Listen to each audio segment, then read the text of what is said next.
C'est bon? La Super. mise en pli, on n'en parle pas, parce que moi ça va. La mise en pli, on en parle pas. Non,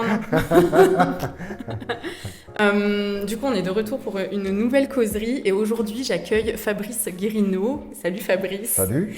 J'espère que tu es content de participer à cette causerie que j'attends depuis très longtemps, depuis que je les ai créées. Ouais, sympa. Bon, est-ce que tu peux nous présenter un petit peu, parce que moi je te Hein. connais, mais je te connais pas sous toutes les facettes, et du coup, nos followers sur notre page, enfin sur notre compte YouTube ne te connaissent pas non plus. Donc, dis-nous tout. Allez, écoute, alors donc moi c'est Fabrice, 36 ans, ça se voit, hein, Yes. donc à peu près. Deux enfants, deux filles adorables, qui une va bientôt œuvrer par elle-même parce qu'elle va être certainement embauchée à partir de novembre. Donc Génial. ça me rajeunit pas, mais c'est le cas. Et puis une autre qui passe son bac de français, là, donc c'est plutôt top. Ah, et puis en plein dans les examens En alors. plein dans les examens, voilà, Courage, hein, force. c'est chouette. Une bonne adolescente, tu vois, de 17 ans, là, hein, donc Ok. c'est rock'n'roll un peu à la maison. Ok. Donc marié avec Laure, donc depuis maintenant 24 ans. Hein, donc voilà, ça date un peu ça aussi. On fait d'ailleurs nos 50 ans tous les deux cette année, donc c'est D'accord. plutôt chouette. Excellent. En même On temps, fête du les coup. 100 ans, ouais, le même jour, donc on a organisé ça, donc c'est plutôt chouette. Donc Laure qui est par Euh, ici là d'ailleurs. ouais, exactement, Peut-être qu'elle passera tout à l'heure. c'est ça. On l'appelle. Et puis voilà, alors après si tu veux avoir quelques détails perso, j'aime le sport, je fais beaucoup de sport, tu vois, beaucoup de course à pied notamment, Ok. Course à un peu de pied. tennis Ok. aussi. Et puis je suis un bon épicurien, voilà, donc d'où le sport aussi, tu vois, parce que je compense. D'où les afterwork. D'où les afterwork afterwork répétés, réguliers. Ok, on a compris. c'est ça. Et puis voilà, ouais. Donc j'aime bien les amis, j'aime bien la fête, voilà. Donc l'humain, c'est important pour toi, du coup. Ah ouais, carrément, ouais, c'est primordial. Et du coup, est-ce que tu peux nous expliquer un petit peu, parce que bon, nous, on se connaît du coup grâce au milieu du mariage, Ouais. et du coup, j'aimerais que tu nous expliques un petit peu ce que tu fais au niveau professionnel, voilà, depuis quand, comment, enfin, Ouais. voilà, ton parcours, ton grand parcours en Alors fait. mon petit grand parcours, Petit ouais, grand.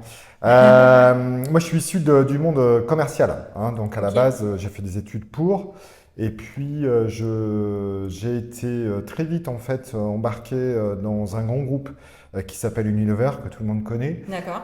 qui avait racheté à l'époque la marque Lipton, Ok. donc les thés, tu vois, Moi, hein, je n'y étais pas du tout. et, Très bien. et notamment les thés glacés.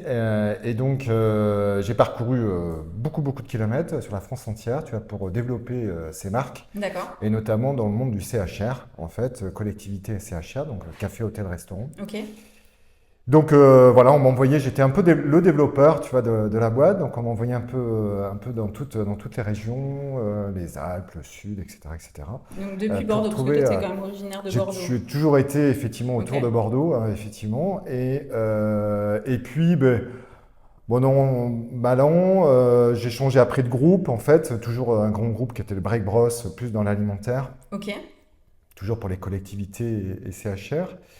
Et puis là, j'ai rencontré un traiteur qui m'a fait connaître en fait ce monde un peu plus de l'événementiel. Ok. Et il m'a mis en relation avec quelqu'un que tu connais bien, qui était mon ex-patron et associé, Alain Ok. Rossignol, Ouais.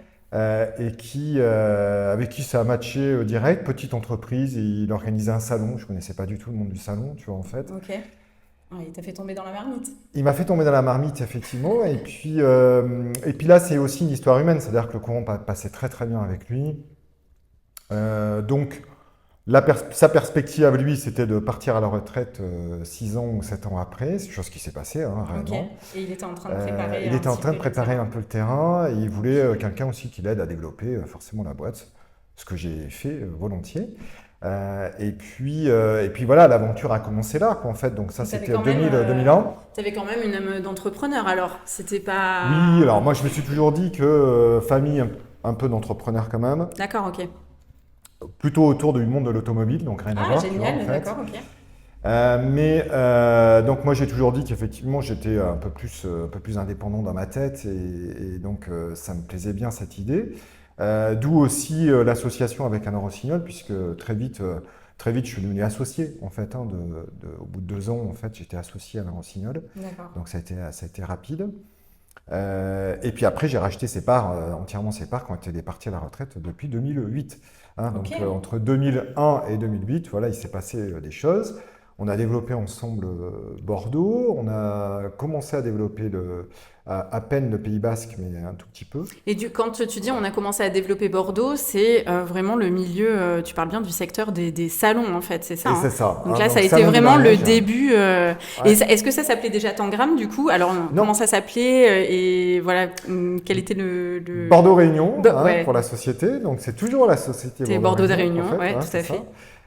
c'est toujours la SARL Bordeaux Réunion, les statuts et le nom en tout cas de la société est resté le même, hein, Ouais. ça c'est sûr. Après on a fait évoluer les choses, mais on va en parler peut-être juste après. Ouais, Mais ouais, ouais. pour répondre à ta question, c'est que il avait développé lui un salon du mariage et un magazine à l'époque quand je suis arrivé en 2001, et très vite dès 2003 en fait on a mis en place dès 2002 pardon, on a mis en place 2 salons sur Bordeaux avec un guide des salles, un magazine mariage, un site web. Donc on a bien développé en très peu de temps. Mm. Et puis après, en 2005 est venu STEP, Salon du tourisme d'affaires et événements professionnels, donc Ok. le salon professionnel en Ok. fait, hein, qui est Qui né est en venu, fait. compléter et cibler une autre. C'est ça, une autre catégorie effectivement, et toujours dans l'événementiel, mais du coup professionnel. Et c'est venu comme ça, vous vous êtes dit, oh ben là on... Ah non, c'est pas venu comme ça, puisque le guide des salles, en fait, qui est là, on va fêter ses 30 ans, mais on va en parler après, ça aussi, je pense. Le guide des salles, en fait, avait pour vocation, depuis le départ, d'être diffusé sur les 2 cibles, ce qui était le cas, en fait, mais c'était qu'une diffusion de guide. Il n'y avait pas de salon. Il y avait très peu de salons, de toute façon, événementiels en région, ça n'existait pas. Il y avait qu'un à Paris à l'époque, c'était Bedouk. Ouais, c'est vrai. Donc événementiel professionnel. Donc on était un peu précurseurs. Ensuite, il y a eu Lyon qui a démarré avec un salon à peu près en même temps que nous, donc 2005. Il y avait une tentative à Toulouse, c'était Ecta Sud, il s'appelait Ecta Sud, qui a pas vraiment duré. Et donc nous, on s'est accroché avec Alain Rossignol parce que c'était quand même pas simple. Et puis dès la première édition, je crois qu'on avait 120 exposants, c'était à la Cité mondiale. Ah oui, c'est vrai. Vivant. Ah oui, c'était vrai, c'était à la Cité Ouais. mondiale, oui, Donc, exact. Tu vois, je me rappelais même pour plus. ce salon pro, tu vois. Et donc voilà. Puis après, 2008 est arrivé. Alain Rossignol est parti à la retraite. Moi, j'ai développé Toulouse et vraiment le Pays Basque. Ok. Donc Toulouse, on a démarré avec un tandem, hein, que tu connais Ah bien oui. aussi, Oui, oui. hein, un petit festival autour du mariage. Ouais. Ce tandem s'est développé jusqu'à 70-80 exposants pour un tandem. Donc c'était plus un tandem, en fait, hein, c'était un salon du mariage. Oui, bis. Ouais, voilà, ouais. bis. Donc on a développé un salon du mariage là-bas. Et puis magazine, guide, forcément, puisqu'on a mis en place tout notre savoir-faire, tout le concept maison du mariage, en tout cas, à Toulouse. Pareil dans le Pays Basque. Et puis 2014, on a donc là Bordeaux continue bien sûr avec les 2 De se salons, développer. magazines, etc. Et oui, parce que du coup, toi, tu as abrégé, mais en fait, il y a 2 salons à Bordeaux. 2 Un salons à début Bordeaux. d'année, Ouais. un plutôt sur fin d'année, donc C'est c'est ça. le mois d'octobre. Ouais. Et alors, du coup, tu nous as parlé donc, du salon. Comment est arrivé donc de tandem aussi? Ouais. Et comment est arrivé le salon des futurs mariés? En, Quelle était l'idée en fait? en fait, l'idée c'était de répondre à la fois à une demande de boutique de robes Yes, ah oui. qui lancent leur collection en fait Sur la en fin septembre-octobre. Ouais. Et qui souhaitaient Exact. du coup le mettre en avant, c'est leur collection, puisque traditionnellement les salons du mariage en tout cas n'existaient qu'en janvier auparavant. Donc c'est seulement depuis 15-20 ans maximum en fait que les salons d'octobre, septembre se sont vraiment lancés en France en fait. Donc on a voulu répondre à cette demande. D'ailleurs le premier salon des futurs mariés actuels s'appelait le salon de la robe de mariée. Donc on a dû faire une édition ou 2 sous cet intitulé-là. Et puis, on a intégré très rapidement d'autres exposants, puisque pourquoi Oui, pas, hein, en oui, fait, oui, hein, bien sûr. bien Ouais. entendu. Et c'était la continuité logique aussi de pouvoir proposer plus. Enfin, Ah, c'est ça. Et donc, on a mis en place très rapidement le salon des futurs mariés actuels, donc 2 salons qui correspondent en fait à la fois à une demande de la part des exposants, puisque ce souci de se mettre en avant très vite en début d'année, de saison, on va dire plutôt qu'en début d'année, puisque c'est septembre-octobre. Et puis ce salon de janvier qui vient compléter, en fait, et qui vient aussi préparer les années futures, Mm. puisqu'on sait très bien qu'il y a à peu près 30% des visiteurs qui viennent pour l'année qui suit. Pour En les fait. années Ouais. suivantes, ouais. Et C'est même ça. aujourd'hui, quasiment 2 ans, Oui, 2 ans à en avance. l'avance, c'est Oui, ça. oui, Ouais. ouais. Donc moi, je les appelle un peu les stressés du mariage, mais, Ben ouais, c'est vrai, mais mais c'est une tu vois, réalité, quoi. quelquefois, Hein. moi, là, tu vois, je peux te le dire, c'est rassurant pour eux aussi de pouvoir rencontrer des prestataires euh, tôt, Ouais. parce que c'est aussi, comment dire, déléguer, tu vois, du budget, déléguer un jour qui est important pour eux, donc ils ont envie de bien choisir. Donc, c'est les retours que j'ai, moi, Non, mais tu c'est vois, évident. des clients que j'ai Ah. accompagnés depuis le salon, d'ailleurs. Je pense Ouais. même à un couple en particulier avec qui je suis restée 4 ans, tu vois, avec Ah le ouais. Covid. Et tu vois, ils ont, on s'en rappelle encore, quoi. Donc, et du coup, j'ai une question. Euh, Parce que sur toutes ces années, tu parlais justement de la diversification du coup du salon des futurs mariés. Au début, c'était que des robes de mariée, ensuite, tu as intégré d'autres propositions de prestataires. Quels sont les métiers que tu as vu évoluer là sur toutes ces années justement? Les métiers que tu as vus, parce que on le sait, l'événementiel, c'est bourré de bonnes idées et de créatifs. Donc, je me dis que tu as dû découvrir des nouveaux métiers chaque année finalement. Et Oui, alors wedding planner, bien sûr, bah oui. puisque ça, t'en fais partie. Donc ça, c'est évident parce que ça n'existait pas. Elles ont été bien Donc accueillies, les wedding planners. Le métier de wedding planner au départ, comment tu l'as oui, ressenti, toi, oui, oui, de oui, ton non, ça a côté? été bien accueilli parce que il y avait un trou dans la raquette. De toute façon, c'est comme tout nouveau métier. Si Ouais, ça émerge et si ça dure, ouais, c'est vrai. c'est que ça correspond à une demande. Maintenant, c'est un métier qui est quand même pas simple, ça tu le sais. Ah oui. Donc on en a vu passer beaucoup de wedding planners. Bien souvent, enfin, moi j'en ai vu quand même beaucoup où c'était un peu par défaut. C'est-à-dire D'accord. je trouve pas de travail où j'ai envie de me lancer en tant Ah oui, qu'indépendante. ah oui, d'accord. Bien souvent c'est quand même féminin, vraiment. Et donc c'était un peu par défaut. Celles qui ont résisté, en fait, comme Mm. tu en fais partie, Mhm. ce sont des gens qui n'ont pas une passion, mais en tout cas qui ont vraiment un métier entre les mains Mm. et qui vont jusqu'au bout des choses, avec les galères qui vont avec, Ouais, c'est clair. pour percer. Mais ça va avec Donc, l'entrepreneuriat, ça. Tu peux pas scinder les deux, il y a c'est tous les pas métiers, possible. effectivement, Mais tous les oui, oui, métiers. oui. Mais c'est un métier qui est quand même pas simple parce que ça touche tous les niveaux. Et donc j'estime moi que c'est vraiment pas simple. Mm. Parce qu'on joue beaucoup, enfin vous jouez beaucoup sur l'humain aussi, Ouais, en il y fait, a dans la l'affect, hein, beaucoup. psychologie, Ouais, l'affect. ouais, tout à fait. Donc c'est pas si simple. Donc, wedding planner, bien entendu. Après, c'est plutôt sur la technologie, parce que les traiteurs sont restés des traiteurs, ils se Ouais, sont adaptés en fait au mode actuel de consommation. Mais la prestation reste la même. Il y a mm. il y a un service, il y a du matériel, Bien sûr. voilà, il y a de la prod. Donc Oui, il y a de nouvelles propositions, des choses originales qui viennent chaque année, c'est des ça. idées, Mais ça mais suit une mode l'ensemble, oui, actuelle, tu je vois, comprends. de street food ou autre. Enfin, Ok. voilà. Ça suit vraiment des modes. Après, c'est plutôt sur la technologie, donc que ça soit beaucoup dans l'animation, tu vois, Ouais. photo, et c'est sans fin en Mm. fait. Donc ça, c'est plutôt chouette.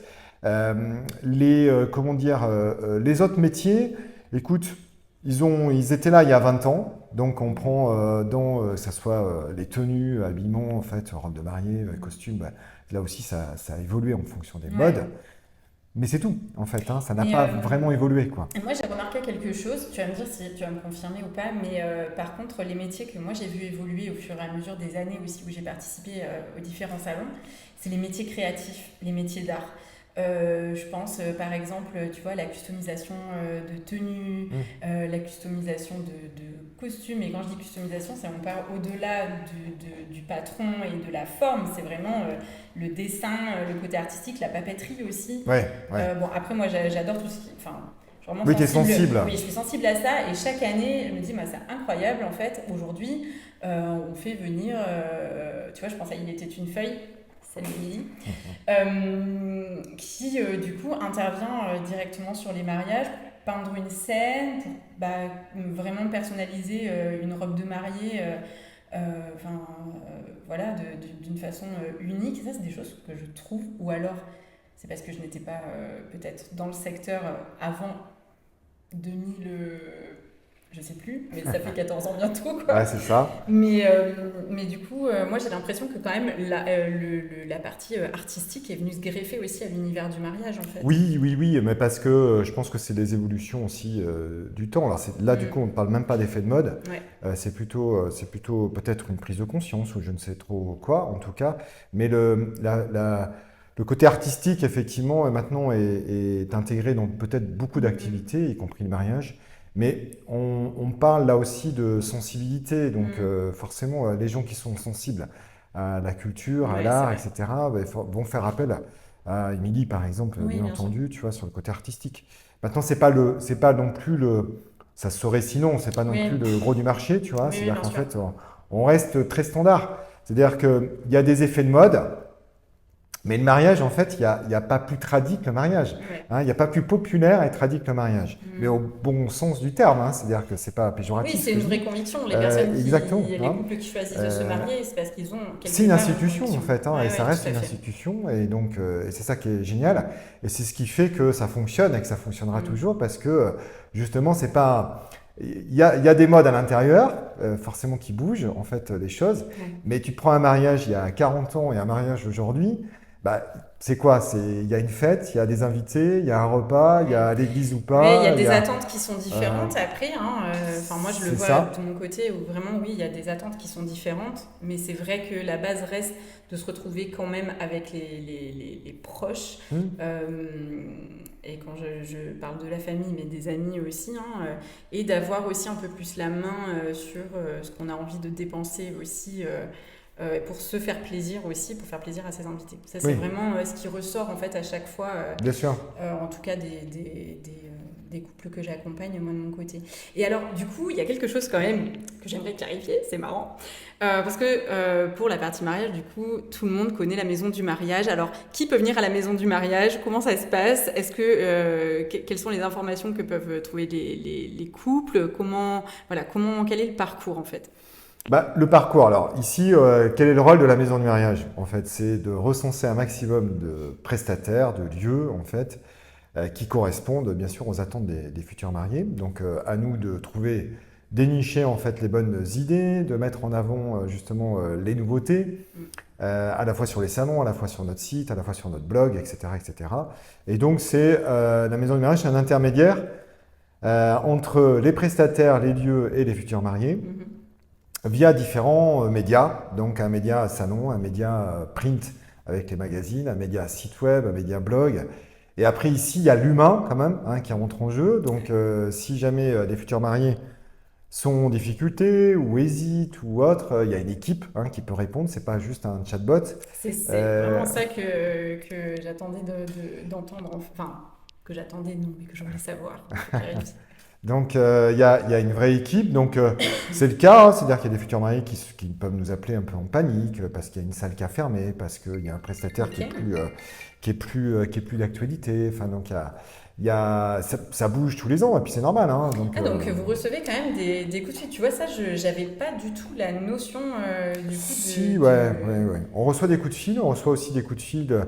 Quand on nous appelle, c'est soit un peu en panique parce que bah, effectivement il y a une recherche particulière, soit aussi pour râler. Hein, Ah c'est-à-dire oui, qu'en fait si. ça arrive, hein, ça s'est mal passé ou autre. Donc là on est obligé effectivement d'écouter d'une part, de comprendre. Oui, bien sûr. Et puis de rassurer s'il y a besoin de rassurer, quoi, en fait. Mhm. Après, en aucun cas, va comment dire, prendre parti, ou parce que à l'heure actuelle, il y a aussi quand même, malgré tout, dans les plaintes, on voit bien sur les réseaux sociaux ou autres, Oui, beaucoup de ça mauvaise peut aller foi, vite. hein, donc, Ouais. parce que derrière, il y a un petit peu d'argent, hein, Mhm. donc forcément, ça peut être de la mauvaise foi. Donc on ne va pas prendre parti, par contre, on écoute, on peut interroger un tel ou tel prestataire, savoir ce qu'il en pense et avoir son Mhm. avis quand même, au moins lui communiquer l'information que les personnes sont mécontentes. Mais, Mais, mais c'est tout, on s'arrête là, en mais fait. quand tu dis que tu reçois des plaintes, c'est par rapport au fonctionnement d'un prestataire en particulier. Oui, Et du coup, les futurs mariés se demandent si c'est logique qu'il lui arrive telle ou telle situation. exactement. Ah oui, d'accord, ok. Exactement. Ok, Voilà. alors Donc, tu vois, j'étais à ou milieu. sur un devis Ah qu'ils ouais. peuvent Est-ce que c'est contester. normal? Est-ce que ce prix-là est pratiqué? Est-ce que... Voilà, Ah oui, ça d'accord. peut être ce genre de questions, tu Ok, vois. Alors, ok. c'est rare, mais ça arrive qu'en fait. Donc, D'accord, mais c'est intéressant, voilà. parce que du coup, Oui, ils attendent aussi, enfin, ça veut dire que pour ces couples-là, vous avez une connaissance en fait aussi du marché, quoi, entre guillemets, et bien du coup, sûr. c'est ce qu'ils attendent. Ok, Ah, bah, on se positionne ouais, quand même en tant j'imaginais pas, tu que vois. tel, tu vois, et en Mhm. tant qu'organisateur des salons.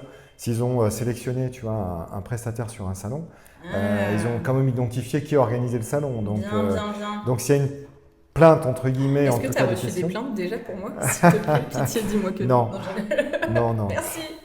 Non, non, mais ça arrive parce qu'en pleine saison, ça peut arriver qu'il y ait forcément des Oui, dysfonctionnements. Là aussi, on travaille sur de l'humain, donc oui. Et l'humain, du parfois, matériel, donc un camion qui tombe en panne et qui n'est oui, pas allé bien à sûr. l'heure, enfin une prestation.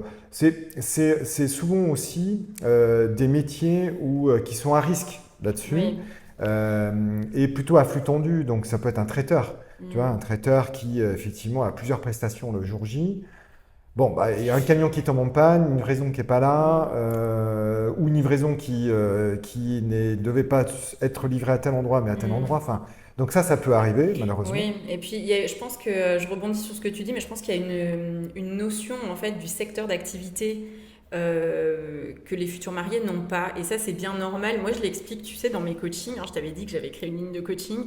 Et je l'explique dans mes vidéos. En fait, c'est important de comprendre avec qui ils vont travailler. Comme tu disais, très souvent, on a l'impression, forcément, on est dans notre bulle quand on se marie. On a l'impression qu'on est tout seul. Et ce que je trouve sympa, moi, dans les salons, c'est que du coup, on se rend compte qu'on n'est pas tout seul et qu'il y a Oui, plein de monde. Mais on se retrouve très très vite aussi heureux à nouveau dans notre bulle. Et souvent, moi, ce que je dis à mes mariés, c'est attention, rendez-vous compte que vous êtes certes unique parce que voilà, il n'y aura pas deux couples comme vous. Par contre, pensez qu'il y a énormément, enfin, vous n'êtes pas seul. Et quand je dis vous n'êtes pas seul, c'est entourez-vous bien et aussi pensez que une saison d'activité de mariage, c'est beaucoup de prestations, beaucoup de temps, beaucoup de fatigue, beaucoup de livraison d'aller-retour, de mise en place, et que oui, parfois, en interne, on est borderline, ça peut arriver. Mais en fait, on le gère, enfin, quand on travaille avec de bons professionnels, ça se gère très bien. Mais le temps d'arriver à avoir ce raisonnement-là, je pense que c'est pas facile pour un oui, bah, couple de toute qui ne façon, il connaît faut. pas le secteur. Pour nous, c'est évident, mais Voilà, pas il faut pour avoir le eux. recul. C'est vrai que Exactement. pour des prestataires pros de l'événementiel, quelle que soit l'activité, on sait qu'on va trouver des solutions. Exactement. Hein. Donc il y a toujours des petits couacs. Hein. On travaille en direct, Mhm. hein, donc forcément il y a des couacs. Mais l'idée c'est toujours de trouver une solution. Et Mhm. donc il y a un plan B. Exactement. Bon, c'est toujours été le cas. Hein. Il n'y a jamais eu de grande catastrophe Ouais. en fait. Hein. Donc, mais c'est vrai qu'il y a un mouvement de panique quand on ne connaît pas bien nos métiers, quand on ne connaît pas bien les prestataires aussi. Il y a forcément un mouvement de panique quand tout ne se déroule pas comme il faut, quoi. Et du coup, j'aimerais bien savoir si ce côté contact avec les futurs mariés aussi a un lien avec le nom Maison du mariage. Pourquoi la Maison du mariage? Pourquoi la maison du mariage? Parce qu'en fait, ça, c'était du temps justement d'Alain Rossignol, dont on a parlé tout à Ok, l'heure, oui, oui. qui avait eu l'idée, en fait, de lancer cette maison du mariage, où là, c'était vraiment d'accueillir, en fait, les futurs mariés. Ouais, À l'heure actuelle, en fait, tout passe beaucoup par le web, ouais, hein, malgré effectivement. tout, C'est un même accueil l'envoi de nos différent. magazines, et y compris, nous, par exemple, les entrées des salons. Moi, j'ai connu où les gens venaient chercher leur invitation à la maison du C'est mariage, vrai. pour le salon, où ils venaient chercher leur magazine, on diffusait aussi la documentation des prestataires, en fait, parce que ça n'existait pas. Donc, c'était d'ailleurs, la baseline était un peu l'office du tourisme du mariage, hein, donc pour la maison du Ouais. mariage, en fait. Hein. Bah oui, Donc ça, c'était rue Roland, donc on était vraiment de plein pied avec une vraie boutique, oui. Ok. en fait, où on fonctionnait un peu comme un petit office de tourisme, dédié vraiment au mariage, Ouais, c'est avec ça. les plaquettes des futurs mariés, les albums des photographes, etc., Ah, mais etc. quand j'ai connu Maison du mariage, c'était comme ça. Mais vous voyez, c'est pas un mythe, hein. Il y a vraiment des vrais bureaux avec des vraies personnes qui travaillent dedans. C'est Et ça. d'ailleurs, en parlant de vraies personnes, alors, quelle est l'évolution aussi? C'était hyper intéressant au niveau humain, au niveau des équipes. La maison du mariage, c'était qui avant? Donc, on a compris du coup avec qui tu avais démarré. Mais aujourd'hui, comment est composée ton équipe? Qui fait quoi? Parce que finalement, la maison du mariage, c'est pas une seule personne. Je pense C'est une toute équipe. Ah ouais. toute une équipe derrière aussi. C'est ça, Mm. c'est une équipe. Donc, 2000, Au début, en fait, on va dire 2001, 2002, en fait, on était 3. Maintenant, on est 10, 12. Donc, forcément, ça a Ils sont bien évolué. cachés, hein, tu les as enfermés C'est où? ça. Les bureaux sont grands. Ils sont bien entassés dans un seul et même bureau. C'est ça, tu les Et as moi, je prends les confinés. grands espaces. C'est pas l'esprit, hein. Et donc maintenant, alors, qui précisément? En fait, déjà, Laure, mon épouse, j'en Ouais, parlais tout à l'heure, donc qui est vraiment en back-office, on va dire, puisqu'elle s'occupe de toute la partie administrative et il y a du boulot. Comptable administrative, c'est aussi un peu la plume de la maison, en d'accord. fait, pour toute la partie magazine notamment, quoi, en fait. Ah, Il n'y a pas d'accord. qu'elle qui travaille sur les textes, mais beaucoup quand même, puisque les issues en fait de l'éducation nationale, donc elle a aussi Donc ça elle dans a une elle sensibilité a une sensibilité pour effectivement pour l'écriture. l'écriture, la D'accord. lecture et l'écriture. Donc il n'y a pas de faute d'orthographe avec elle. Là, je Donc, regarde. Alors, excusez-moi, mais mon œil se tourne vers mon équipe qui est derrière moi aussi parce que je les chasse tout le temps. Les fautes d'orthographe, c'est horrible. Mais c'est un toc, hein, tu sais, des fois. Ouais, non, on non, mais peut pas c'est bien, c'est s'empêcher, bien. c'est comme ça. Et puis ensuite, Raphaël Fontana, donc, qui est mon associé depuis maintenant 4 ans, Ok. qui lui s'occupe de toute la partie événementielle professionnelle, Mm. plutôt en tout cas. Bon, bien sûr, on le voit apparaître aussi sur les salons du Oui, mariage, oui, oui. pour donner son petit côté lui aussi festif et convivial. Mais c'est vraiment la casquette commerciale associée, en fait, vraiment responsable commercial sur Qui toute la nous partie reprend. professionnelle, Mm. en fait, donc So Événement, le Oui, salon oui. So Événement. Oui, on va en parler après, justement. C'est ça. Mm. Ensuite, Antoine Boileau, que tu connais Oui. aussi, qui s'occupe plutôt du développement commercial mariage, en fait, Mhm. donc sur Bordeaux, Toulouse, Pays Basque. Agathe, qui est la chef de projet, en fait, plutôt casquette maison du mariage, associée à Elisa, qui est chargée de projet, elle, plutôt communication, en Mhm. fait, plutôt mariage. Il y a ensuite Emma Robert, donc, qui, elle, s'occupe plutôt de la partie prod et communication sur la partie pro, Mhm. en fait. Donc, moi, en contact dans dans le monde Ouais. du mariage, en fait, mais quand même. Ensuite, on a Alexis, qui est le graphiste attitré depuis maintenant un Mm. certain nombre d'années de la maison du mariage. Donc, toute la partie print, c'est lui qui s'en occupe, mais pas que, en fait, parce qu'il y a tous les visuels des salons, etc., etc. Enfin, Mm. toute la partie graphisme. Il est vraiment, vraiment complètement le seul, on va dire, des fois adossé à un stagiaire ou autre dans le graphisme. Mais en fait, c'est le seul à toucher à tous les visuels maison du mariage. Il Donc, a vraiment toute la pression sur tes épaules, c'est Alexis. ça. On On est, compatit. c'est ça.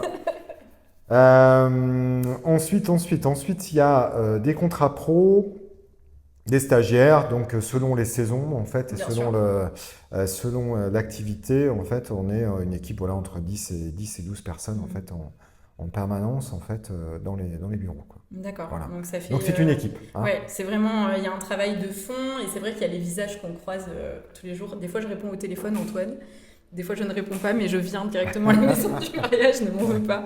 Mais du coup, oui, effectivement, tu as donc toute ton équipe qui est l'équipe d'arrière-boutique finalement, qui t'aide à faire tourner vraiment tout ça, parce que on a parlé du coup de la maison du mariage et des salons du mariage, mais tout à l'heure tu as dit aussi, tu as donné le nom de l'événement pour les professionnels, donc Ouais. le SO événement. Est-ce que tu peux nous expliquer du coup le concept et du coup voilà, quelle est cette cible finalement et comment pareil a évolué ce salon-là? Donc, la jeunesse, c'est STEP, Salon du tourisme d'affaires événements professionnels. Donc, j'ai parlé tout à l'heure, Oui, on avait tout à lancé fait. donc en 2005 avec Anne Rossignol. Ok.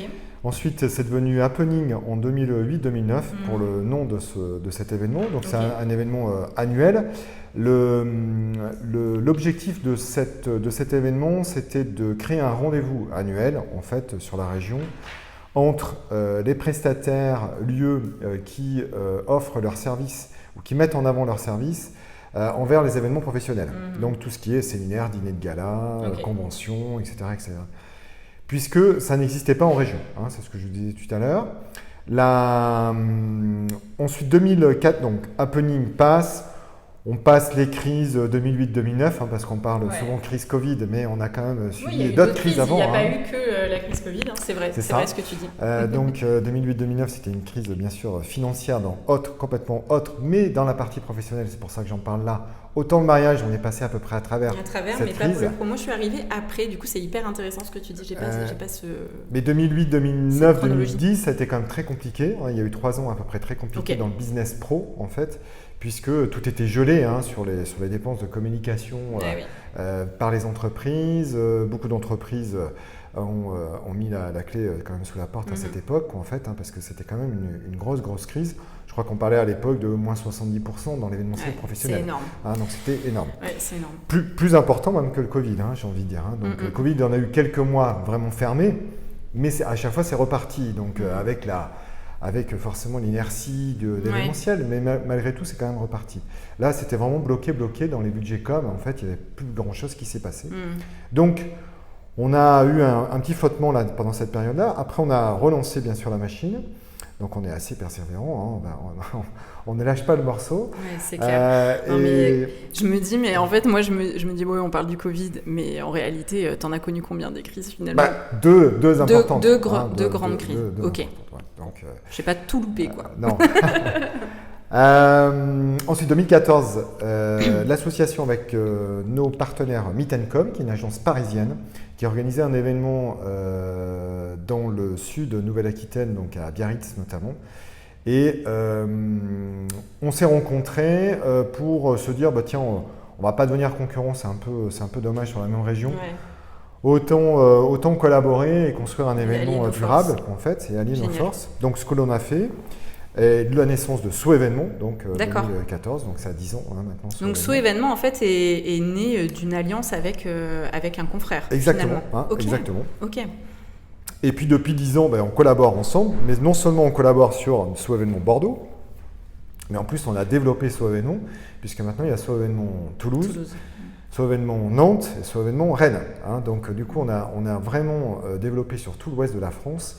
Donc ça se ressent bien sûr, il y a une répercussion sur notre activité, puisque notre activité bien sûr s'est développée, mais aussi sur tous nos autres produits, puisque on a gonflé les rangs en termes de contacts acheteurs, décideurs qui organisent des événements, et puis on a pris une ampleur nationale, puisque là on est vraiment sur tout l'ouest de la France, et adossé en plus à Meet & Com, qui eux s'occupent de Paris aussi, mais de Lyon, de Marseille, ce qui fait qu'on occupe tout le territoire. À deux, en fait, on occupe tout le territoire avec nos événements régionaux. La particularité par rapport à des grandes messes qui peuvent exister, comme le salon Event ou autre, la particularité, c'est que ça répond à une demande territoriale, c'est-à-dire à une envie, un souhait des régions et des prestataires de chaque région, en fait, de se mettre en avant et de rencontrer du coup des acheteurs. Et ça rend l'offre la plus exhaustive possible, puisque sur un salon parisien, quand la Nouvelle-Aquitaine se déplace, on va trouver 20, 25 exposants pour les bonnes années, maximum. Alors qu'ici, Bordeaux, par exemple, la Nouvelle-Aquitaine, c'est 170 exposants. Donc, pour des acheteurs... Hyper bien desservi, c'est vrai. Voilà, c'est-à-dire qu'en fait, pour des acheteurs qui organisent régulièrement des événements, ils ont une offre très large, en fait, la plus large possible, de vraiment toute la région. Et on fait la même chose du coup à Toulouse, on fait la même chose à Nantes, on fait la même chose à Rennes. Donc ça correspond à une vraie demande, de double demande, j'ai envie de dire, à la fois des acheteurs, décideurs qui veulent organiser des événements, et bien sûr ça correspond vraiment à la région, d'autant plus que problème RSE, à l'heure actuelle, il y a de plus en plus en fait, d'événements qui se passent en région, en fait, parce qu'on déplace moins ça existe toujours, mais on déplace quand même moins des grands groupes à un point donné, notamment à Paris, parce que souvent c'était le cas, en fait. Oui, puis il y avait une envie de revenir un peu plus au local aussi, je crois. C'est ça, Enfin, en tout cas, c'est ce que moi je constate aussi. Voilà, je pense qu'il y a eu Ah mais c'est une évidence, c'est une évidence. Et puis il y a cette volonté aussi des grands boss de se déplacer, rencontrer les équipes. Donc on ne déplace plus 2000 ou 1500 ou 3000 personnes en fait à un point A, c'est plutôt le big boss en fait qui se déplace en région pour en fait rencontrer les équipes. Donc ça c'est une vraie tendance. Oui, et ce qui est hyper intéressant parce que c'est aussi pour eux le moyen d'aller réellement sur le terrain et de voir ce qui se passe. Enfin, il n'y a pas d'autre solution que ça. Exactement. C'est vrai. Exactement. Donc les équipes sont satisfaites parce que effectivement il y a le big boss qui se déplace. Et puis le big boss aussi parce qu'il rencontre véritablement les équipes en comité un peu plus restreint qu'une grande messe annuelle. Mais du coup, là on touche de près, je crois, les valeurs humaines actuelles en fait, ou du moins qui tendent à revenir au centre. Tu vois ce changement-là en fait. Oui, c'est évident. Là, c'est évident. Donc ça, c'est plutôt chouette parce que ça nous correspond bien et c'est vraiment l'ADN en plus de ce événement. Ok. Voilà. Ouais, donc c'était vraiment, il y avait un besoin de travailler le professionnel, l'apport d'affaires, enfin c'est vrai, c'est du réseautage aussi entre pros, parce que ce événement, je sais que les professionnels ont plaisir aussi de s'y retrouver pour justement pouvoir réseauter aussi, connaître de nouveaux confrères, parfois de nouvelles offres.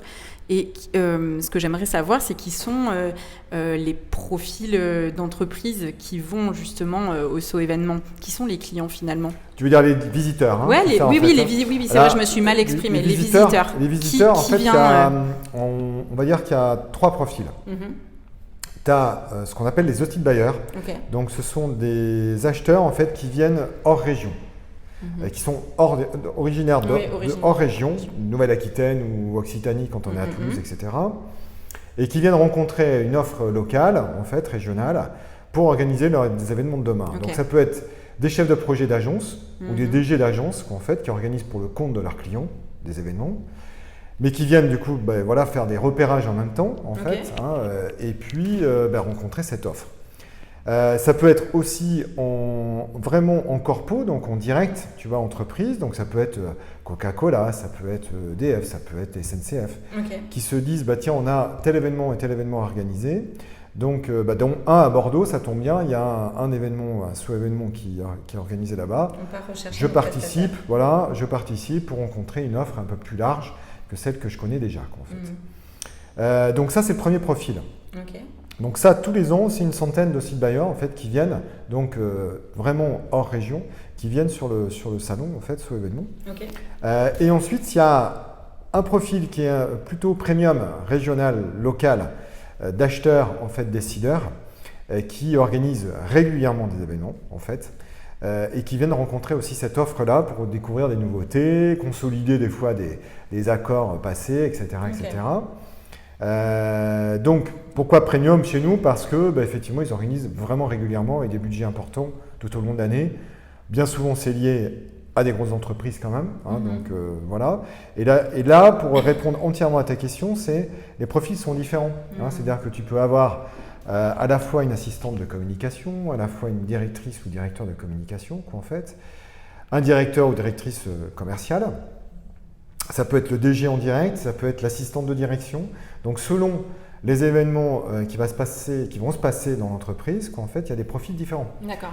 Donc, et des tailles d'entreprises différentes, en fait. Et des tailles d'entreprises différentes, bien sûr. C'est-à-dire que, parce que quand je dis grosse entreprise, ça peut être aussi une petite entreprise, mais qui, comme nous par exemple, Tangram, on organise quand même souvent des réunions, des after-work, t'en parlais tout à l'heure. Oui, tout à fait. Et donc, on pourrait être classé dans les premiums, parce qu'effectivement, on organise régulièrement des réunions ou des after-work. Donc, en fait, ce n'est pas forcément lié à une taille d'entreprise, c'est plus lié à une activité et cette stratégie ou politique interne, en fait, d'organiser ou pas des événements. Oui, de l'événement interne entre équipes. C'est ça. Alors, interne, effectivement, équipe ou client. Nous, c'est client plutôt, en fait, client partenaire. Mais des fois, c'est juste interne, en team building ou autre. En fait. Donc voilà, donc c'est vraiment différents profils. Notre objectif premier, c'est vraiment des gens qui organisent des événements. C'est l'objectif principal. C'est ce que recherchent en tout cas les prestataires exposons. Donc il y a quand même un objectif bien précis, c'est-à-dire que là on n'est pas dans le même cadre qu'un salon où des visiteurs viennent se promener, juste chercher de l'inspiration. Là non, il y a quand même un vrai objectif sur la finalité. Oui, en fait c'est 2 jours de business. Voilà, donc il y a salon du mariage, on peut dire que c'est du business, mais malgré tout pour les visiteurs, c'est pas du business. Oui, c'est plaisir, de la promenade, c'est du plaisir, oui, avant tout. Pour organiser leur mariage. Là, en tout état de cause, c'est que même les visiteurs ils font des achats, certes, mais c'est pour développer du chiffre d'affaires derrière. Enfin, en tout cas, c'est du business. Ça, c'est une certitude. D'où l'aspect de ce événement qui était un workshop. C'est-à-dire qu'en fait, il n'y a pas de stand, donc ce n'est pas forcément des inspirations, si ce n'est qu'on voit quelques photos et autres des prestations. Mais c'est un véritable workshop, en fait, avec des rendez-vous programmés. Donc on est vraiment sur sur un autre modèle, une autre dimension de business. C'est vraiment du business pur. Ok, donc ça fait déjà pas mal d'activités, de diversification aussi pour toi. Alors du coup, j'aimerais bien, moi, savoir aujourd'hui, qu'est-ce que c'est une journée type de Fabrice? Qu'est-ce que tu fais le matin? Ou je sais pas, quelle est ta journée type? Alors, la plus chargée, parce que pas les journées de repos. La plus chargée, ça va être quoi? Donc ça va être 7h30 footing, 1 heure à peu près, sport, logique. Ensuite bureau vers 9h, et puis mail, comme beaucoup, réponse aux mails. Ça génère pas mal de temps quand même. Et puis après, accueil équipe, petit café bien souvent dans les bureaux, très rapide. Je fais le tour de l'équipe pour voir si tout va bien. Je réponds souvent aux questions parce que justement, eux aussi traitent des mails, donc du coup, on répond ensemble aux questions. Le matin, c'est quand même en équipe aussi. Oui, souvent je fais le tour. On ne vient pas me saluer dans mon bureau, mais c'est moi qui fais le tour des bureaux pour saluer tout le monde. Et puis après, c'est vraiment ma partie à moi, c'est-à-dire que c'est quand même commercial, toujours. Donc je gère encore pas mal de clients, de dossiers clients, parce que j'aime ça. Donc du coup, ça m'amuse. C'est marrant, c'était ma prochaine question. En plus, tu m'as devancé. Il faut que je réfléchisse maintenant. Donc je gère beaucoup de dossiers, où on collabore en tout cas sur des dossiers avec Antoine et Raphaël. Et puis un peu de RH parce que ça fait partie du jeu du chef d'entreprise. Donc il y a bien sûr un peu de RH, un peu bien sûr aussi de gestion avec Laure sur certaines questions, bien entendu. Et puis développement aussi, c'est-à-dire qu'il faut penser au développement, il faut penser aussi à faire évoluer nos produits. Donc on passe quand même beaucoup de temps dans la réflexion autour de ça. Et je me sens moins seule quand tu dis ça. On a l'impression de passer notre temps à chercher comment faire évoluer les nouvelles idées, à en avoir aussi. En fait, oui, c'est ça, que l'on ne met pas forcément en place de suite. Tu as une pile de projets toi aussi dans ton bureau, c'est ça? Oui. Donc il y a différents projets en cours, là, il y a des projets qu'en fait, mais qui vont aboutir cette année ou pas. Et puis après, il y a forcément un peu de prod aussi, salon, un peu d'édition, et puis tous les tracas de chefs d'entreprise à l'heure actuelle. Mais ta partie favorite, ça reste quand même le commerce, l'humain commercial. Et effectivement la relation client, ça c'est évident. Moi j'attache une importance particulière, c'est ce que je pense qu'on est dans la même fibre. En tout cas les commerciaux qui sont là en place, que ce soit Antoine et Raphaël, on est vraiment dans la même fibre. C'est-à-dire de satisfaire son client et d'aller jusqu'au bout pour satisfaire son client, et puis ne pas les oublier. Et puis les chargés et chefs de projet qui vraiment consacrent aussi beaucoup de temps en fait avec les clients. Ils sont obligatoirement dans cette fibre-là, puisque d'abord on y fait attention, donc on essaie de les former aussi dans cette direction-là. Mais au-delà de ça, c'est que je pense que le recrutement, on y fait très attention, et donc on va recruter des gens qui nous correspondent, forcément sur cette partie-là. Le recrutement, c'est vrai que c'est une partie, moi je l'ai découvert il y a que quelques années, donc je ne suis pas la plus, je pense, la mieux calée, mais je trouve que c'est une partie qui est vraiment difficile de trouver les personnes qui vont justement être, avoir on arrive à retrouver notre enseigne aussi dans leur vision, tout en gardant à l'esprit que oui, c'est notre bébé à nous, mais pas forcément le leur. Enfin, je trouve que c'est vraiment... bien préparer un entretien, honnêtement, c'est hyper important pour ceux qui veulent recruter. C'est pas facile. Non, c'est pas facile. Ouais. Et parfois, quand on se rend compte que finalement, en fait, c'est la bonne personne et qu'on arrive... du coup, c'est là où on peut commencer à s'entourer, à développer d'autres projets. C'est ça. Donc, mais c'est toujours long, hein, de toute façon, c'est toujours long. D'autant plus que une activité comme la nôtre, il faut avoir fait le tour d'un cadran, c'est-à-dire minimum un an, pour avoir vu un peu tous les produits, tous les tenants, les aboutissants, parce qu'on peut en parler pendant des heures de événement par exemple, mais tant qu'on l'a pas vu, tant qu'on l'a pas vécu, on n'a pas le ressenti. On n'a pas la notion. En fait. Non, on n'a pas la notion de ce qu'attendent vraiment nos clients, ce qu'attendent les visiteurs. Quels sont vraiment tous les aspects des coulisses qu'en fait on ne peut pas savoir. Donc, et c'est logique. Donc c'est vrai qu'il faut faire le tour d'un cadran. Donc c'est pas si évident que ça. C'est vrai que maintenant on a mis en place avec Raphaël aussi des petites formations d'entrée dans l'équipe là, en fait. Là tu vas aborder des sujets que je voulais aborder. Ça fait plusieurs fois que tu parles de Raphaël. Raphaël, tu vas finir dans mes causeries bientôt. Ah oui, ça va être drôle parce qu'il est drôle, Raphaël. Donc tu pourras l'inviter. Ok, l'invitation est lancée, alors c'est officiel. Tu pourras l'inviter. La collaboration avec Raphaël est plutôt très, très sympa. Et puis on a pu développer aussi ce événement. Parce que aussi il est là et parce que ça lui plaît en fait. Donc c'est plutôt sympa. Et j'ai failli te couper, je suis désolée, mais tu me disais que tu as du coup développé ce événement, mais en plus de ça, il y a vraiment tout un autre concept de diversification finalement autour de l'événementiel et des salons. Est-ce que tu peux nous en dire un petit peu plus, parce que je sais que Raphaël aussi a développé, il me semble, l'enseigne Sharky aussi. Oui. Est-ce que tu peux nous expliquer un petit peu quelles sont les différentes facettes finalement Oui, groupe Tangram, c'est vrai qu'on aurait pu en parler 2 secondes. C'est 4 marques en fait. Maison du mariage, on en a parlé longuement. SoConnect qui regroupe le salon événement, les guides en fait dédiés en fait aux professionnels, le site SoConnect Event qui est la plateforme comme la Maison du mariage mais dédiée là aussi aux acheteurs professionnels. Et puis ensuite il y a 2 marques, Sharky et Pulp. Sharky, c'est une conciergerie qu'avait développé justement Raphaël Fontana à l'époque, en 2019.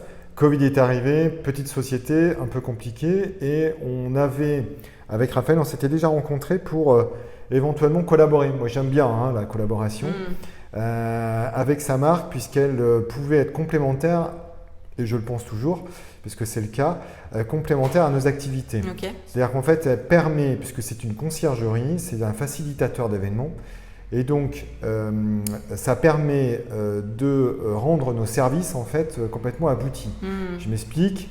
Un acheteur, donc là c'est vraiment une marque en fait dédiée à la marque SoConnect. Donc plutôt la partie professionnelle.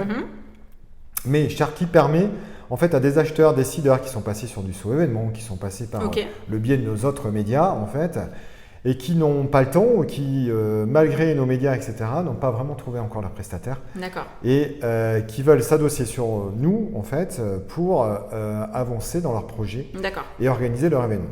Donc ils nous donnent un mini cahier des charges en fait ces gens-là, ces acheteurs, décideurs d'entreprises, d'agences ou autres, pour les aider à organiser leur événement. Donc on ne se substitue pas du tout à une agence. On n'a pas le rôle d'une agence. Non, mais le mot conciergerie, pour le coup, est bien choisi. C'est-à-dire qu'on joue ce rôle de facilitateur, de lien entre prestataires, salles qui correspondent à un cahier des charges.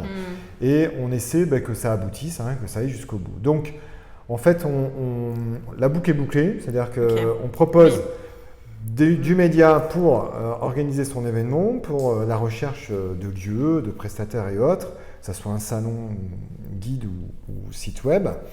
Et puis, si jamais on n'a pas le temps ou si jamais on n'a pas tout trouvé, on sait qu'on est là aussi. Et Sharky, c'est devenu le chatbot de SoConnect Event, en fait, de la plateforme.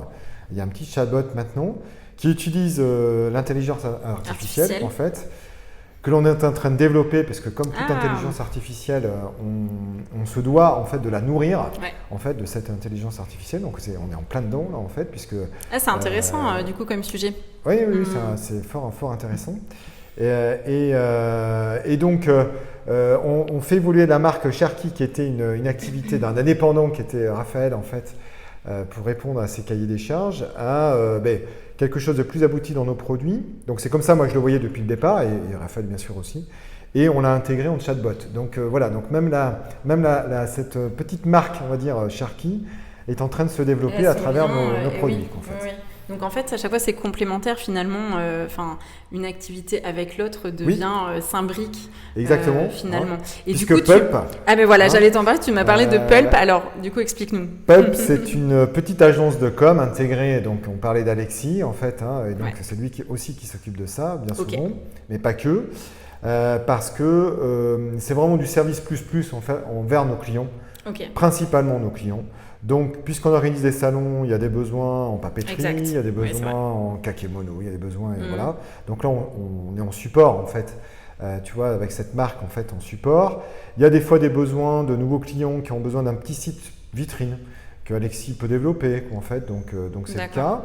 Ça peut être aussi des réseaux sociaux que l'on gère, en fait, pour le compte de nos clients, tu vois, en fait. Donc ça arrive. Parce qu'ils n'ont pas le temps, parce qu'ils n'ont pas... Ils n'ont plus d'assistante de communication, mais ils souhaitent faire quelques posts, etc. Donc, ils prennent ces services-là. Ce n'est pas une marque que l'on a vraiment développée, mais ça existe. Vous le mettez vraiment plus, on va dire, au service de vos clients. C'est du service plus envers nos clients. Hein, voilà. Donc voilà, qu'est-ce que Pulp à l'heure actuelle. Waouh. Tu as soif peut-être? Non, ça va, écoute, ça va.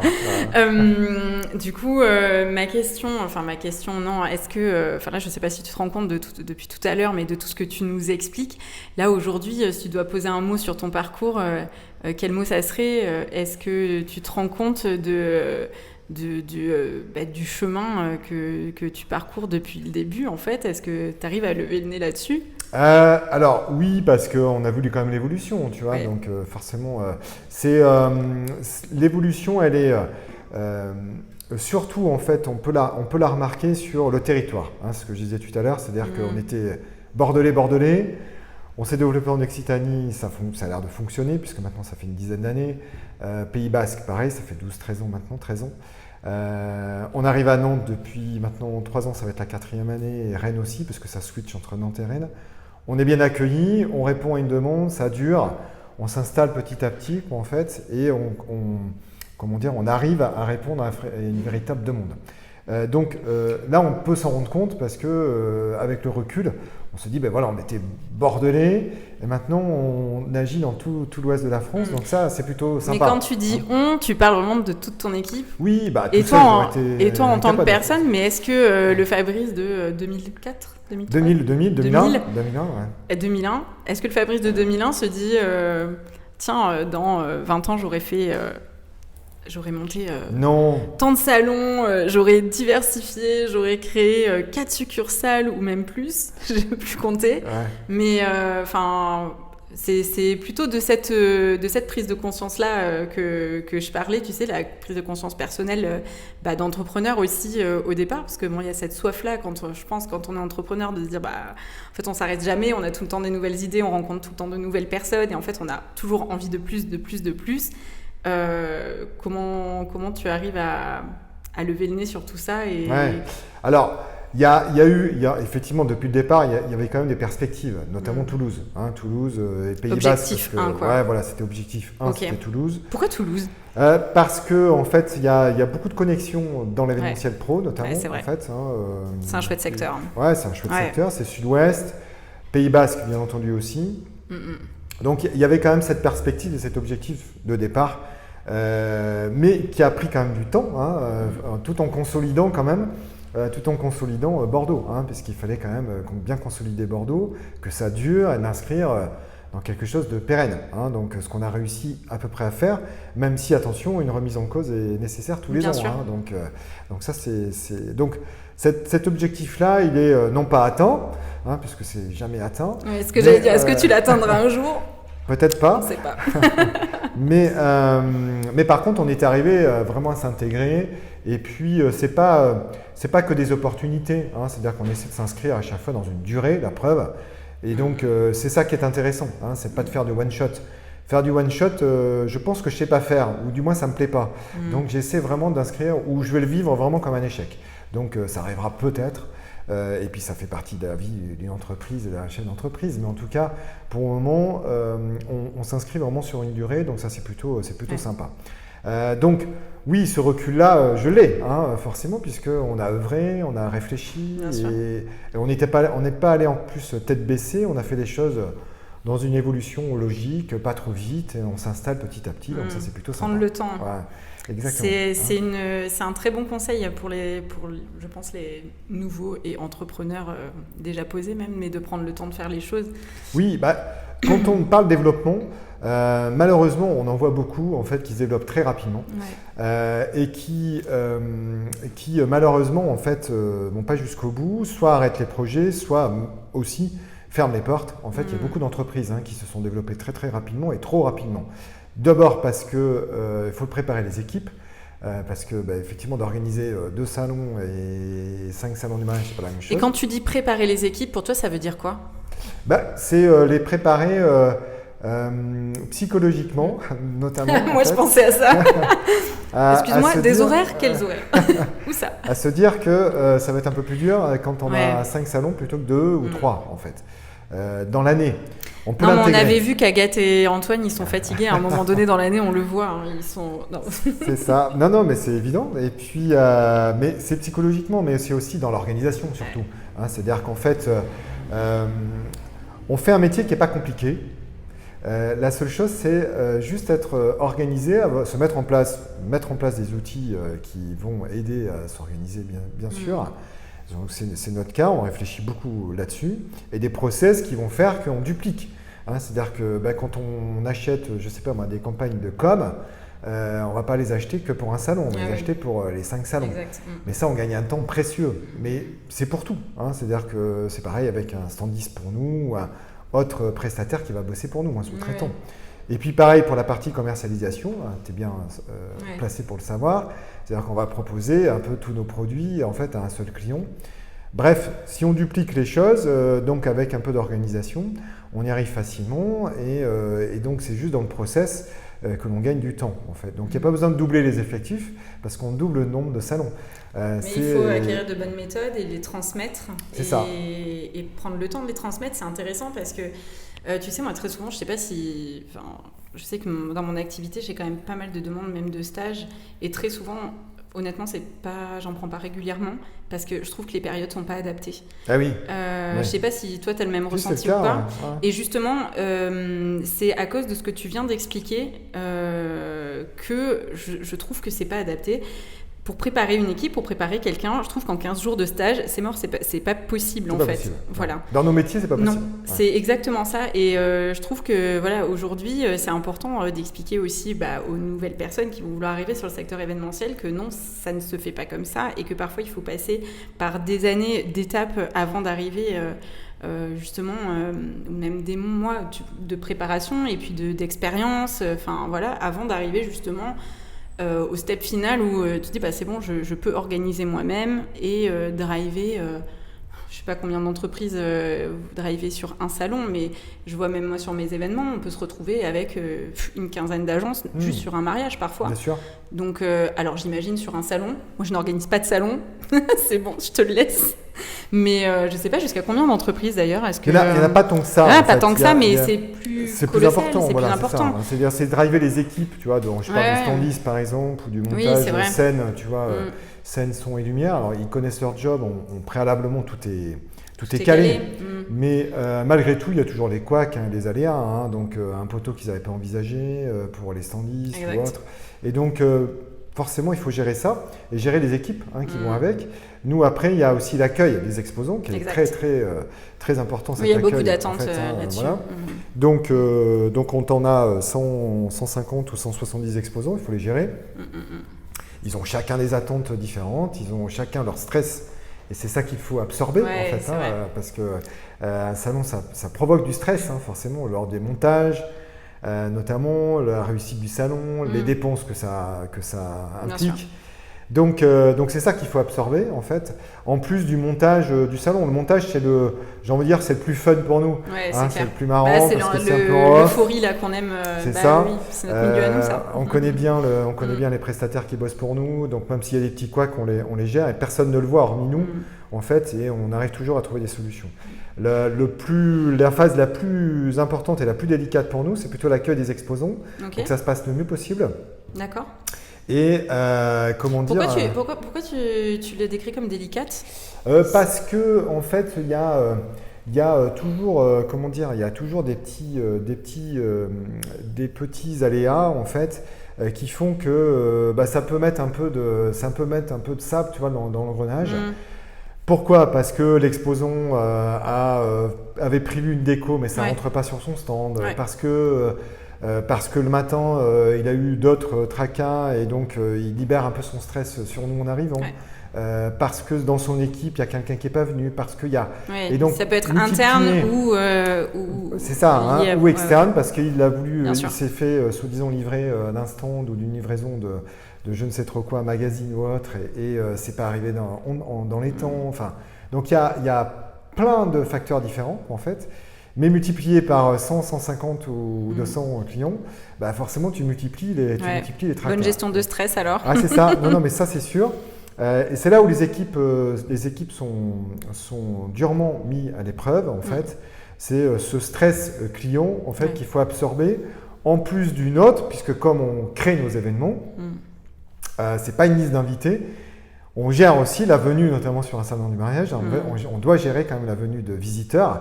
Et ça, c'est complètement la partie inconnue. Mais en fait, je pense que vous avez de ce côté-là, oui, je pense qu'il y a deux stress différents qui vont être, est-ce que les visiteurs vont être contents de leur visite, de ce qu'ils vont trouver sur place? Et puis à côté de ça, il y a aussi, est-ce que les prestataires, du coup, vont être reçus à la hauteur de leurs attentes, sans les aléas? Oui, moi, on participe chaque année, donc je le vois, ces facettes-là, c'est vrai. Je pense qu'à un moment donné, il y a toujours dans chaque allée, il y a honnêtement toujours un noyau qui va être là pour rebooster les autres. Et ça se met automatiquement en place, c'est rigolo. Enfin, mais c'est vrai. Et puis, tu vois, tout à l'heure, tu parlais d'un magazine qui n'était pas arrivé. Moi, j'ai eu le cas avec des flyers. J'ai réimprimé des flyers la veille. Au dernier moment. Oui, au dernier moment, parce que c'était pas réceptionné, parce qu'il y avait une faute d'orthographe, tu vois. Et donc, du coup, qu'est-ce que tu te dis? Tu peux pas balancer un flyer qui a une faute d'orthographe, ce n'est pas possible. Donc, tu cherches un imprimeur le vendredi soir, c'est pas drôle sinon. Enfin, mais il y a toujours un prestataire ou quelqu'un qui va passer justement pour venir quand même rebooster, et puis que finalement, ça soit positif, parce que mine de rien, la finalité sur un salon pour tous les prestataires, pour vous, mais pour les prestataires qui exposent, c'est quand même de dégager de la bonne humeur, surtout sur le milieu du mariage. Mais je pense que pour le pro, honnêtement, c'est pareil, parce qu'aujourd'hui, comme tu l'as souligné tout à l'heure, l'humain, c'est important. Et puis, c'est l'image qu'on dégage aussi de son entreprise, de ses valeurs humaines. Bon, voilà, à un moment donné, faut aller de l'avant, et puis on se dit, tant pis, on va adapter différemment, et puis… Mais c'est comme dans tout groupe, tu sais, il y a des gens qui, peu importe la période, en tout cas, il y a des gens qui ont un peu le moral dans les chaussettes, et puis il y en a d'autres qui sont un peu plus positifs, mais comme dans tout repas, dans tout… Voilà, à partir du moment où il y a une réunion de personnes, en fait, tout le monde ne peut pas être d'humeur égale, c'est pas possible. Donc ça ne m'étonne pas que sur chaque salon, tu vois, il y a… Alors c'est ce qu'on essaie de nous de mettre en place, de rebooster nos clients. C'est pour ça qu'on passe dans les allées, c'est pour ça qu'on s'intéresse à tout le monde. D'abord parce qu'on aime ça, c'est ce côté effectivement commercial et suivi de nos clients. Mais c'est qu'en plus, c'est aussi notre rôle, quoi. C'est-à-dire que c'est notre rôle que les visiteurs soient bien accueillis, fédérés, que les visiteurs soient bien accueillis, qu'il y ait une bonne ambiance. Parce qu'il n'y a pas pire qu'un salon où il y a une mauvaise ambiance sur un salon. On les a vécus un peu pendant les années Covid. C'est vrai que je me rappelle, on en avait discuté dans les allées, toi et moi. C'est vrai que… Mais tu vois, quelque part, je me dis, moi, le recul que je garde de cette année-là, c'est que, mine de rien, ça a quand même pu se faire. Enfin, moi, franchement, je me dis, en fait, on top, quoi. Tout le monde était quand même présent. Et puis, sur la finalité… les couples étaient contents de pouvoir venir participer. Bien sûr. Donc, c'était difficile, mais finalement... Le choix, nous, on a perdu un peu de plumes. On a Bien perdu sûr, un peu d'argent, mais forcément. ça c'est sûr. Je parlais pas de cette partie-là, mais... Mais non, mais parce que c'est le nerf de la guerre quand même. Oui, c'est clair.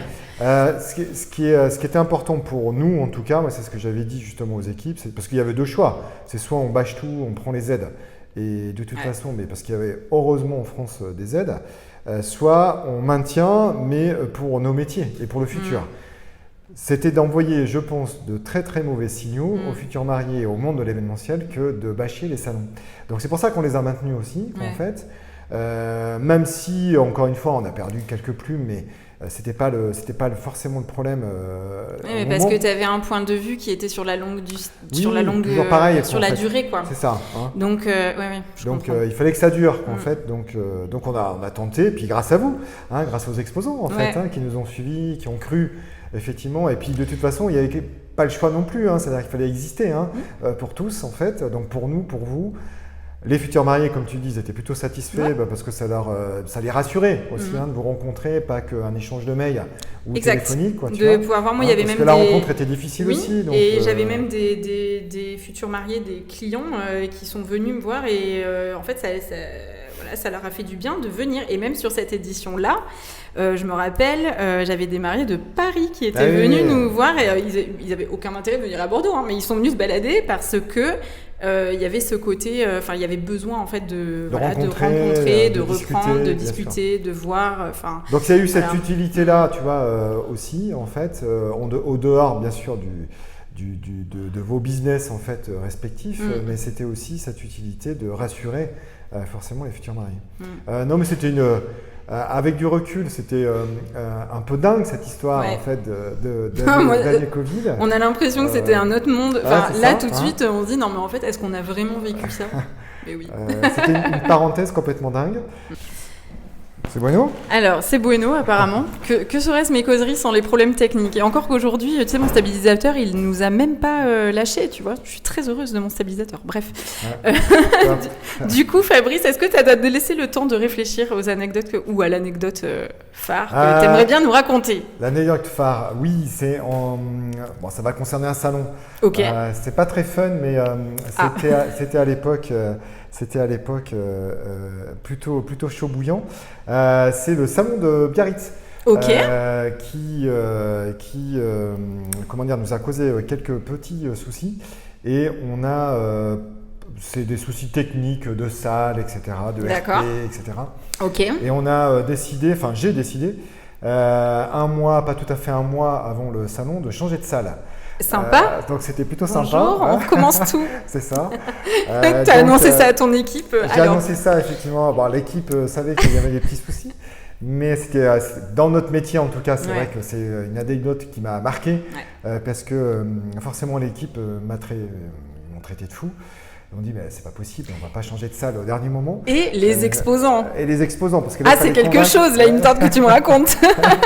Il fallait convaincre quand même tous les exposants de changer de salle. On a réussi, donc on est passé de la Halle d'Irati au casino de Biarritz en fait en même pas un mois. D'accord. Et finalement tu es resté au casino de Biarritz. Et après on est resté une dizaine d'années effectivement au casino de Biarritz. Voilà.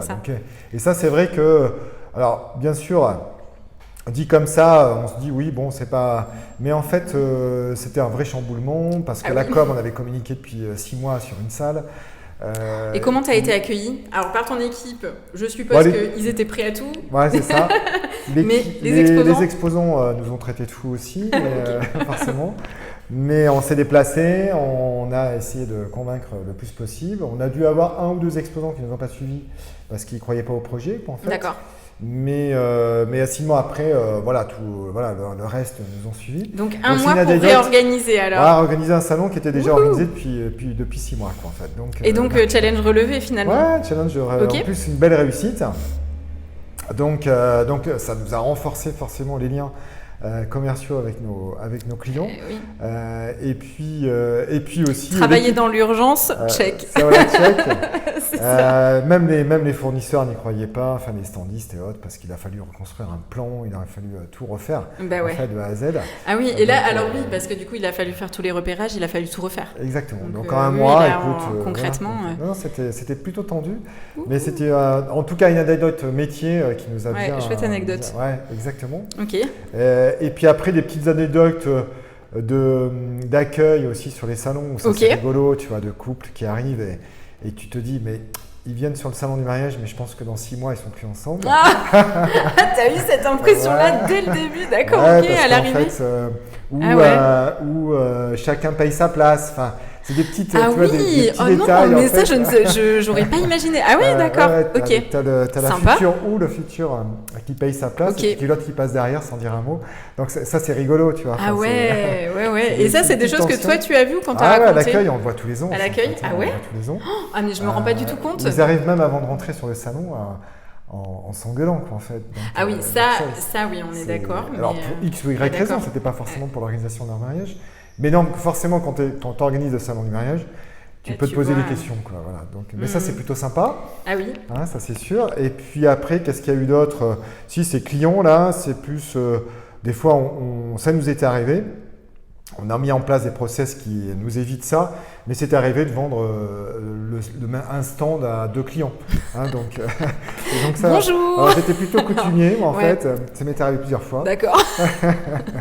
Et puis, pas d'autres stands. C'est bien, hein, parce que tu le vis bien, je trouve. Ça va. Pas d'autres stands en plus, tu vois, parce qu'effectivement, j'avais pas noté ou je ne sais pas ce qui s'est passé sur notre process tableur. Tu as réussi à trouver une solution? Oui, bah toujours. Partagez le stand, chers exposants. Non, ils étaient pas contents. Donc il faut construire un stand en urgence, trouver un espace, boucher une issue de secours s'il faut, valider par le chargé de sécu. Bon bref, c'est arrivé plusieurs fois, mais ça c'est à la fois ultra stressant quand le client arrive et qu'on se dit mais mince, au fait, effectivement, son stand il est déjà pris. Il va te découvrir ça alors qui se met en premier. J'aurais aimé assister à cette scène, je crois. C'est un peu sadique de ma part de dire ça, mais ça doit être drôle. Après, il y a quoi? Il y a aussi poser quelques mots mystère dans un discours. Ça, c'est plutôt des défis équipe. Défis internes. J'ai jamais remarqué ça. Oh là là, mais je vais chercher du coup maintenant. D'accord. Ça peut être n'importe quel mot. Alors, tu places le mot salade. Vous faites ce genre de challenge-là, cap ou pas cap. C'est ça. D'accord. Donc ça, c'est plutôt sympa aussi parce qu'en interne, on rigole. Ça se voit pas, mais en tout cas, on rigole. Ah oui. Donc c'est plutôt rigolo. Donc voilà. Donc écoute, il y a plutôt une bonne ambiance ici. Oui, je vois. C'est plutôt. On fait un métier assez rigoureux, assez non pas strict parce qu'on bosse dans la convivialité. Voilà, c'est plutôt très sympa. Mais on doit être super rigoureux, mais en même temps, on rigole bien. Mais c'est la magie de l'événementiel, ça. Ouais. C'est de travailler dans le rush, de parfois, avoir un mot un peu plus haut que l'autre à un instant T parce qu'on est dans le rush, et puis finalement, 2 secondes après, ça y est, on est passé à autre chose. On passe à autre chose. Voilà, on passe à autre chose, et puis de toute façon... Sans oublier, parce que c'est pas le fait d'oublier. Non, c'est pas le fait d'oublier, mais des fois, c'est le rythme. D'avancer, quoi, bien sûr. Ouais, tout à fait. Donc, pas mal, t'es fort au niveau anecdote, quand même. Par contre, maintenant, j'épierai le moindre discours, si je vois le mot salade dans le discours de Fabrice, ou d'autres mots. Tu verras. Mais je vais arriver à les discerner maintenant. Je vais me passer des challenges, moi, toute seule, tu vois. Alors, il y a eu quoi? Il y a eu, placer l'église au centre du village, ou il y a eu Parabole, je me souviens aussi. Parabole, comment t'as fait pour placer ça? Il y avait du vent. Oui, c'était facile de la placer. Voilà. Ok. Et donc, d'accord. Est-ce que vos prestataires peuvent aussi participer à ce genre de challenge-là ou pas? Alors, écoute, jusque-là, ça peut être marrant. Ah oui, ça serait très drôle. Ça peut être marrant. On va faire 2 camps. Et du coup, du coup, c'est intéressant parce que tu parles de discours, mais savoir un truc, c'est que pendant les salons, parce que nous on le sait, mais du coup, sur les causeries. Vous ne le savez pas, mais pendant les salons, du coup, il est organisé aussi des trophées de l'exposant. Ouais. Donc, en fait, comment ça a été mis en place? Pourquoi? Est-ce que c'était à la demande des exposants ou est-ce que finalement c'est quelque chose que vous avez mis en place ça se pratique assez régulièrement quand même sur des salons. Oui. Bon, l'idée, il y a un double objectif. C'est d'abord récompenser les efforts, puisque un salon qui accueille bien, c'est un salon aussi qui, en fait, est plutôt sympa, convivial, mais aussi esthétiquement plutôt sympa. À l'œil. Donc ça c'est important pour nous. Ensuite, si on motive ce côté-là, ce qui est le cas en fait par des trophées, tout le monde y participe. Tout le monde se dit tiens, cette année moi aussi j'aimerais bien gagner, et donc du coup c'est très motivant. Donc il y a à la fois le côté récompense, il y a à la fois la motivation de tous les exposants pour l'accueil final forcément des visiteurs. Donc, et du coup, les exposants sont à fond, non, pour jouer le jeu. Ouais, carrément, Faut que je te dise un secret, c'est que moi, les 3 premières années, j'avais pas compris qu'on était automatiquement inscrit. Ah oui, d'accord. Il fallait s'inscrire après toi. Non, en fait, il faut s'inscrire pour le trophée d'innovation, parce que ça, on peut pas deviner pour le trophée l'innovation. d'innovation, mais pas pour... Mais pas pour le côté voilà. trophée d'exposant. Exactement. Donc, chaque année, en fait, je n'étais pas au courant que j'étais participante. Et tu as gagné. Oui, mais j'ai été contente de le découvrir cette année-là, justement. Je dis, mais je me suis inscrite nulle part. J'ai pas compris, mais ok. Tout le monde participe. Trop bien. Mais ok, bon, bah écoute. Fabrice, je crois que tu as un rendez-vous juste après, donc je sais que tu as tes journées super chargées. Mais en tout cas, je suis vraiment ravie de t'avoir accueilli sur mes causeries. Ça me tenait vraiment à cœur, tu le sais. Voilà, on s'est connus il y a quelques années et du coup, c'était important pour moi de savoir un petit peu plus qui tu étais et quel est ton parcours. En tout cas, bravo pour ton parcours, parce que moi, je suis arrivée bien des années après. Aujourd'hui, je suis encore là, mais du coup, je constate les choses et du coup, c'est impressionnant de pouvoir rencontrer des personnes comme toi, comme tes équipes, parfois aussi des partenaires qu'on a en commun. En tout cas, je suis contente d'avoir pu discuter, prendre un moment avec toi pour te connaître encore mieux. Voilà. Écoute, plaisir partagé en tout cas, c'est super sympa. Et ce que je te propose, c'est qu'on inverse les rôles un jour dans la causerie. Ça, c'était pas drôle. Qu'on puisse te poser des questions, Pourquoi pas en fait. Non, parce que ça serait chouette. Ouais. Parce que c'est une belle initiative. Et donc, ça serait sympa d'inverser les rôles. Bah écoute, si tu veux, tiens, on peut y aller. On refixe, je réponds à ton mail dans ce sens-là. Ah, mais si tu veux, au passage, si tu veux inviter Raphaël, parce que là, du coup, tu m'as mis un truc en tête et j'aimerais beaucoup le recevoir. On fera ton interview à 2, tu verras, ça va être drôle. Et puis même, avec ton équipe, on va tous finir ici. Est-ce que la caméra, non, faut que je vous dise un truc, en fait, on filme avec les téléphones, d'accord? Donc ne jugez pas, je suis pas vidéaste. Mais en tout cas, je pense que dans l'écran du téléphone, tout le monde passe. Donc, s'il y a des personnes qui souhaitent aussi s'inviter, c'est avec plaisir en tout cas. On fera l'interview à 2. Eh ben, écoute. Enfin, à 3 avec Raphaël. Avec Raphaël, oula. Il va falloir que je libère les espaces de stockage de mes téléphones. Hein. Je fais un petit regard là à mon équipe qui est derrière, qui adore quand on a des bugs de ce côté-là. Mais bon, en tout cas, merci à tous de nous suivre à chaque fois dans nos causeries. Bien entendu, vous la retrouvez sur YouTube. Et Fabrice, bien entendu, dans la légende, je partagerai avec tout le monde où est-ce qu'on peut trouver du coup les informations, maison du mariage, les réseaux sociaux. Je partage tout et c'est tout. Est-ce que tu as quelque chose à rajouter? Bah écoute, partage pas tout, mais en tout cas... Non. En tout cas, tout va bien. À très vite et merci à tous. Merci Fabrice pour cette fabuleuse causerie. Découvrez le travail de toute l'équipe Tangram ainsi que l'actualité de leurs différents salons sur Facebook, Instagram et le site web dont je vous partage les comptes et liens en description. J'espère de tout cœur que cette causerie vous a plu. Comme toujours, vos commentaires bienveillants seront les bienvenus pour faire évoluer mon contenu. Vous êtes futur marié et vous souhaitez découvrir mon travail? Retrouvez toutes les infos en description. Vous avez apprécié cette causerie et vous vous intéressez aux métiers qui entourent l'univers du mariage de près et de loin. Vous aimez les parcours inspirants? Alors likez la vidéo, ça me fera énormément plaisir. Abonnez-vous et activez la cloche de notification pour être averti de la sortie de la prochaine causerie.